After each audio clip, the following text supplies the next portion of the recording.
আস্তে করে দরজা খুলে যখন ভিতরে উকি দিলাম, মনে হলো ঘরের ভেতর কিছু অস্বাভাবিক হচ্ছে। কমলা রানী সেখানে বসেছিল, আর তার পাশে একজন প্রায় ৬০ বছরের বৃদ্ধ ছিলেন। এমন একজন লোক কিভাবে আমাদের ২৫ বছরের কাজের মেয়ের সাথে এমন আচরণ করতে পারে, তা ভেবে অবাক লাগছিল। আমি তখনও নিশ্চিত ছিলাম না ঠিক কী ঘটছে। তবে পরিস্থিতি দেখে আমার মধ্যে এক অদ্ভুত পরিস্থিতি তৈরি হয়েছিল। পরিস্থিতি সামাল দেওয়ার জন্য আমি একটা পরিকল্পনা করলাম। আমার স্বামী তখন শহরের বাইরে কাজে গিয়েছিল, তাই রাতে একা ঘুমানোর সিদ্ধান্ত নিলাম। ঘুমাতে যাওয়ার আগে আমি লাল রঙের একটি পোশাক পরলাম এবং চাচার ঘরে ঢুকে চাচাকে দুধ দিতে গিয়েছিলাম। চাচা আমার দিকে গভীর দৃষ্টিতে তাকিয়ে রইল, তারপর হেসে বলল, তুমি কি কিছু চাও? তারপর তিনি আমার হাত ধরে টেনে, হ্যালো বন্ধুরা, আমাদের আরেকটি মজাদার গল্পে আপনাদের সবাইকে স্বাগতম। আমি আশা করছি এই গল্পটি আপনাদের ভালো লাগবে।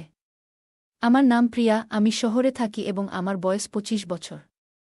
আমি একজন বিবাহিত মহিলা, তবে আমার জীবন যেন নানা রহস্যে ভরা। আজও আমি মাঝে মাঝে শিশুসুলভ আচরণ করি, হয়তো এ কারণেই আমার পরিবার এবং শ্বশুরবাড়ির সবাই আমাকে খুবই স্নেহ করে। আমার শ্বশুরবাড়িতে কেবল আমার স্বামী এবং তার চাচা শ্বশুর রয়েছেন।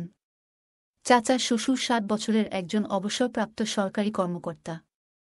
তিনি কখনোই বিবাহিত ছিলেন না, তাই তার সন্তানও নেই। প্রতিদিন পেনশনের টাকা এবং গ্রামের সামান্য চাষাবাদ থেকে যা আসে তা দিয়েই তিনি চলেন।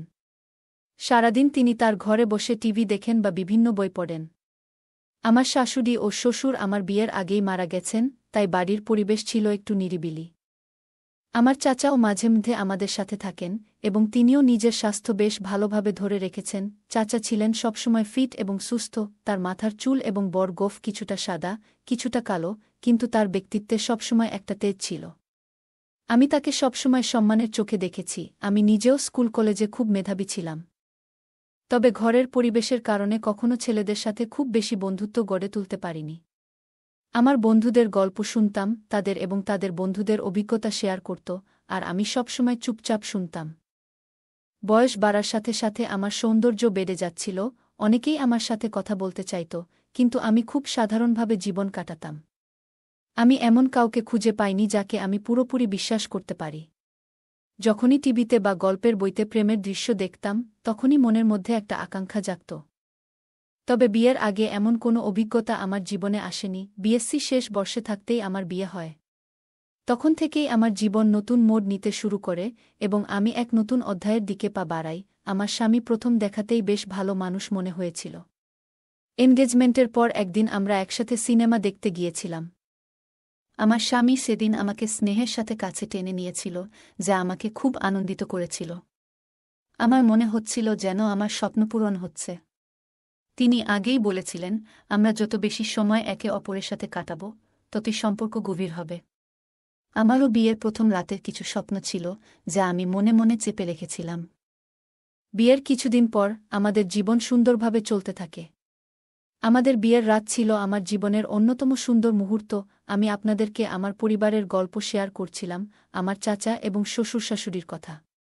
বিয়ের ১ বছর পর আমাদের জীবনে আরও অনেক আনন্দ যোগ হয়েছিল।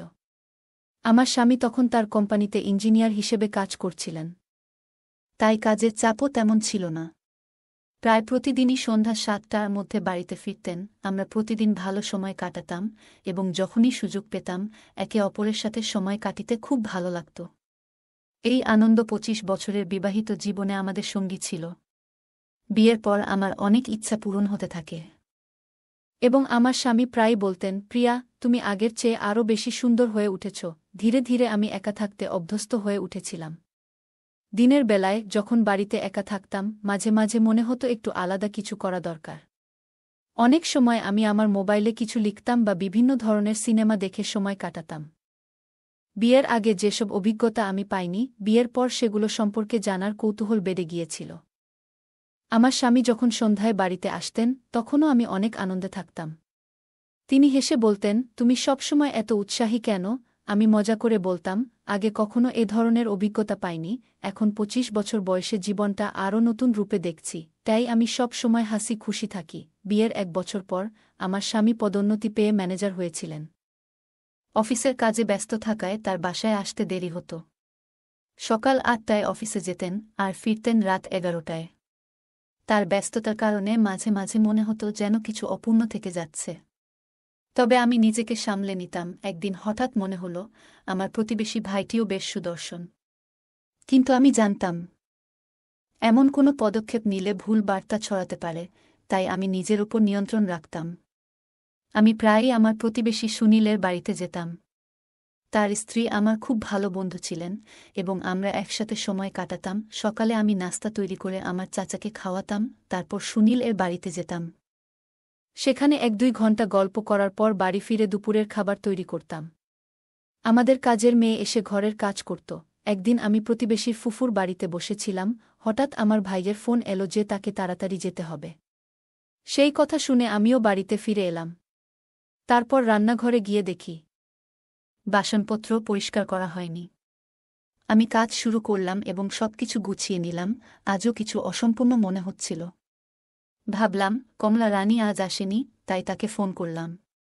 ফোন তোলার পর আমি জিজ্ঞেস করলাম, তুমি কোথায়? কমলা রানী বলল, দিদি, আমি তো তোমার বাড়িতেই আছি, ঝাড়ু দিচ্ছি। কথাটা শুনে আমার সন্দেহ হলো, কারণ আমি রান্নাঘর থেকে বেরিয়ে দেখলাম ঝাড়ু একপাশে পড়ে আছে আর সে কোথাও নেই। ফোনটাও কেটে দিয়েছে। রাগ সামলাতে পারছিলাম না, তাই আবার ফোন করতে যাচ্ছিলাম। ঠিক তখনই আমি চাচার ঘর থেকে তার কথোপকথনের আওয়াজ শুনতে পেলাম। আমার মনে সন্দেহ আরও বাড়ল। যদি কমলা রানী ঝাড়ু না দেয়, তবে সে করছে কি? আমি চুপি চুপি চাচার ঘরের দরজার কাছে গিয়ে কান পাতলাম। সেখানে কমলা রানীর কথাবার্তা শুনতে পেলাম, কিন্তু আজ তার স্বর ছিল কিছুটা অন্যরকম। ভেতরে ঢুকে দেখলাম চাচা বসে আছেন আর কমলা রানীও তার সাথে। এই দৃশ্য দেখে আমি হতভম্ব হয়ে গেলাম। বাইরে বসে দাদানাতনির মতো বয়সী মানুষের এমন আচরণ দেখছিলাম আর ভাবছিলাম কিভাবে এমনটা সম্ভব। সেই সময় আমি নিজের অনুভূতিকে সামলাতে পারছিলাম না। চাচার এই বয়সে এমন ব্যবহার দেখে আমি বিভ্রান্ত হয়ে পড়েছিলাম। কিন্তু আমি নিজের উপর নিয়ন্ত্রণ রাখতে পেরেছি। আমি প্রতিবেশীর ফুফুর কাছ থেকেও কিছু কথা শুনেছিলাম, কিন্তু সেগুলোকে গুরুত্ব দিইনি। আজকের ঘটনাটি আমাকে নাড়িয়ে দিয়েছিল। তবে আমার চাচা একবারও আমার দিকে তাকায়নি, যেন কিছুই ঘটেনি।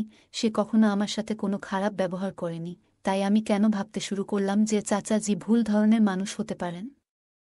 আমার মনে হল চাচাজি একা থাকেন, তাই হয়তো কিছু ভাবনার দ্বন্দ্বে পড়েছি। কমলা রানী, যিনি আমাদের বাড়িতে কাজ করেন, তারও তো নিজস্ব জীবন আছে, বিয়ে হয়েছে, কিন্তু তার ব্যাপারে আমি কিছু জানি না। আজ যা দেখলাম তাতে আমার মনে নানা প্রশ্ন জাগল। আমি আমার ঘরে ফিরে এসে ভাবনার গভীরে ডুবে গেলাম। কমলা রানীর রুম থেকে হালকা আওয়াজ ভেসে আসছিল, আর আমি বিছানায় শুয়ে কল্পনার জগতে হারিয়ে গেলাম। কিছুক্ষণ পরে কমলা রানী চাচার ঘর থেকে বেরিয়ে এসে আবার নিজের কাজে লেগে গেল। আমাকে বিছানায় বসে থাকতে দেখে সে কিছুটা ভয় পেয়ে বলল, আরে ভাবি, আপনি কখন আসছেন? আমার নিজের কাজ করতে হয়তো ভুলে গিয়েছিলাম, আমি হাসি মুখে বললাম। হ্যাঁ, আমি না এলে আমি জানতে পারতাম না তোমার কাজের ধরনটা কেমন। আমার কথা শুনে সে কিছুটা অপ্রস্তুত হয়ে গেল এবং দ্রুত ঘর ছেড়ে চলে গেল। তার যাওয়ার পর আমি নিজেই ঘর পরিষ্কার করলাম এবং তারপর চাচাকে খাবার দিলাম। দিনের বেলায় যখন আমি একা থাকতাম, তখন সেই দৃশ্যগুলো আমার মনের মধ্যে ফিরে আসত। মনে পড়ত চাচার সাথে কাটানো মুহূর্তগুলো, আর স্বপ্নের মধ্যে হারিয়ে যেতাম। স্বামী বাড়িতে থাকলেও অনেক সময় তার সাথে কিছু শেয়ার করতে পারতাম না, কারণ আমার নিজের মনই দ্বিধায় ছিল। পরের দিন আমি সিদ্ধান্ত নিয়েছিলাম যে চাচার সাথে কথা বলতেই হবে, কিন্তু কিভাবে কথা বলা শুরু করব তা জানতাম না। চাচা জিও আমার দিক থেকে কিছুটা দূরত্ব বজায় রাখা শুরু করেছিলেন। সম্ভবত কমলা রানী আমাদের কথাগুলো জানিয়েছিল যে আমি সব কিছু জানি, তাই কোনোভাবে কথোপকথনের সুযোগ হচ্ছিল না। এই পরিস্থিতিতে একদিন দেখলাম কমলা রানী সালোয়ার স্যুট পরে এসেছে, যা তাকে আগের চেয়ে অনেক বেশি সুন্দর লাগছিল। সে নিয়মিত চাচার ঘর পরিষ্কার করত এবং আমি তখন আমার রুমে বসে থাকতাম। ধীরে ধীরে লক্ষ্য করলাম চাচাও যেন একটু অন্যরকম হয়ে উঠছেন। যখনই কমলা রানী তার ঘরে যেত, দরজা ভেতর থেকে বন্ধ করে দিতেন। এ নিয়ে আমার মনে কিছুটা রাগ জন্মাচ্ছিল, কিন্তু আমি নিজেকে শান্ত রাখার চেষ্টা করছিলাম। এক পর্যায়ে নিজের মনোভাব পরিবর্তন করার সিদ্ধান্ত নিলাম। আমার পোশাক পরিচ্ছদে কিছু পরিবর্তন আনি এবং নতুন ডিজাইনের পোশাক পরা শুরু করলাম, যাতে আমার সৌন্দর্য ফুটে ওঠে। যখন কমলা রানী ঘরে থাকত, আমি আমার ঘরে থাকতাম। কিন্তু তার চলে যাওয়ার পর আমি চাচার সামনে যেতাম এবং এমনভাবে থাকতাম যাতে আমার সৌন্দর্য চোখে পড়ে। আমি লম্বা কুর্তি বা মাঝে মাঝে জিন্স ও স্কার্ট পরতাম। সকালে চাচাকে চা দিতে যেতাম, আর তিনিও বোধহয় বুঝতে পারতেন যে আমি তার কাছ থেকে কি চাই। বিকেলে আমরা প্রায়ই একে অপরের সাথে সামান্য কথাবার্তা বলতে শুরু করলাম। রাতের খাবারের সময় আমরা সংসারের নানা বিষয়ে কথা বলতাম। একদিন আমি চাচাকে জিজ্ঞেস করলাম কেন তিনি বিয়ে করেননি। তিনি মুচকি হেসে বললেন, বিয়ে জিনিসটা ভালো লাগে না আমার, তাই। আমিও হেসে বললাম, হ্যাঁ বুঝেছি। এমন সময় কমলা রানীও হেসে উঠল এবং সে বলল, তুমি সব জানো? আমি মৃদু হেসে বললাম, হ্যাঁ জানি, কিন্তু কথাগুলো সেখানেই শেষ হয়ে গেল। আসলে জীবনে অনেক সময় সঙ্গের প্রয়োজন হয়, আর সেই সঙ্গ মানসিক শান্তি এনে দেয়। তিনি হেসে উঠলেন, সবকিছু যেন ধীরে ধীরে স্বাভাবিক হয়ে আসছিল। এরপর যখনই কমলা রানী তার রুমে যেত, চাচা আর দরজা বন্ধ করতেন না, বরং একটু খোলা রাখতেন। কমলা রানীও এখন আগের চেয়ে স্বাভাবিকভাবে আচরণ করতে শুরু করল, আর আমিও তাদের সাথে হালকা মজা করতাম। যখন কমলা রানী কোনো কাজ করত, আমি বলতাম, এটা তোমার কাজ, আর সে মজা করে বলতো, হ্যাঁ ভাবি, সব হয়ে গেছে। এরকম হালকা মজার মধ্যে আমাদের দিনগুলো কেটে যাচ্ছিল, তবে চাচা এখনও আমার থেকে কিছুটা দূরত্ব বজায় রেখেছিলেন। আমি প্রতিদিন নতুন পদ্ধতিতে তার সঙ্গে কথাবার্তা বলার চেষ্টা করতাম। একদিন যখন আমি তাকে চা দিতে গেলাম, তিনি হঠাৎ তার খবরের কাগজ ছেড়ে আমার দিকে তাকালেন। তিনি আমার দিকে কিছুক্ষণ চেয়ে রইলেন। আমি অবাক হয়ে জিজ্ঞাসা করলাম, কি হল? আপনি এভাবে তাকিয়ে আছেন কেন? তিনি হেসে বললেন, তুমি আজ নতুন শাড়ি পরেছ, খুব সুন্দর লাগছে। তখনই হঠাৎ তার জামার উপর কিছু চা ছিটকে পড়ল। তিনি একটু চমকে গেলেন, আর আমি চুপচাপ আমার রুমে ফিরে এলাম। কিছুদিন এভাবেই কেটে গেল। আমি লক্ষ্য করছিলাম চাচার মনোভাব আমার প্রতি একটু একটু করে বদলাচ্ছিল। তিনি এখন একটু স্বাভাবিক হচ্ছিলেন, কিন্তু তেমন সাহস পাচ্ছিলেন না কিছু বলতে। একদিন আমার স্বামী শহরের বাইরে ছিলেন কাজে। রাতে ঘুমানোর আগে আমি চাচার জন্য এক গ্লাস দুধ নিয়ে তার ঘরে গেলাম। তিনি হাসি মুখে বললেন, আমার জামাই তো খুব সুন্দর। আমি মুচকি হেসে বললাম, কি হয়েছে? আপনার চোখ তো আমার দিকেই। তিনি কিছুক্ষণ চুপ করে থাকলেন। আমিও কিছুক্ষণ পর উঠে চলে এলাম। চাচা বললেন, বসো বুমা, কিছুক্ষণ গল্প করি। আজ তো ভাতিজাও নেই। আমি বসলাম, তারপর আমরা বেশ কিছুক্ষণ গল্প করতে থাকলাম। রাত প্রায় 12টার দিকে আমি আমার রুমে ফিরে এলাম। রুমে ঢুকেই অদ্ভুত এক অস্বস্তি কাজ করছিল, তবে নিজেকে শান্ত করে ঘুমানোর চেষ্টা করলাম। চাচার আচরণ ধীরে ধীরে বদলাচ্ছিল, যদিও তিনি খুব ধীরে এগোচ্ছিলেন। মাঝে মাঝে মজা করে হালকা কথা বলতেন, আর আমি তার খাওয়া দাওয়ার যত্ন নিতাম। দিনের বেলা তিনি প্রায় ঘরে বসে পত্রিকা পড়তেন বা কোনো হিন্দি উপন্যাসে ডুবে থাকতেন। আমার ঘর থেকে পাশের বাড়ির জানালা দেখা যেত। একদিন যখন তিনি ঘরে বসে কিছু পড়ছিলেন, আমি স্নান করে বেরিয়ে এলাম এবং তোয়ালে জড়িয়ে চুল ঠিক করতে লাগলাম। ড্রেসিং টেবিলের সামনে দাঁড়িয়ে বাইরে তাকাতেই দেখি তিনি আমার দিকে তাকিয়ে আছেন। সেদিন আমার আলমারি থেকে একটি বিশেষ শাড়ি বের করলাম, যা আমাকে বিয়েতে উপহার দেওয়া হয়েছিল। নিজেকে একটু সাজিয়ে রান্নাঘরে গেলাম চা বানাতে। মনে মনে ভাবলাম, আজ হয়তো আমার নতুন সাজ লক্ষ্য করবেন। রান্নাঘরে চা বানানোর সময় দেখি তিনি এসে দাঁড়িয়েছেন। আমি শান্তভাবে দাঁড়িয়েছিলাম। তিনি একটু মিষ্টি হেসে বললেন, কিছু চিন্তা করো না, সবকিছু ঠিক থাকবে। তার এই কথায় আমি স্বস্তি পেলাম এবং পরিবেশটা ধীরে ধীরে স্বাভাবিক হয়ে গেল। আমাদের এইভাবেই দিন কাটতে থাকল। গল্পটা কেমন লাগলো জানাতে ভুলবে না। আরও মজার মজার রোমান্টিক গল্প শুনতে চাইলে ভিডিওটি লাইক, শেয়ার এবং চ্যানেলটি সাবস্ক্রাইব করতে এবং বেল আইকনটি ক্লিক করতে ভুলবে না। ধন্যবাদ।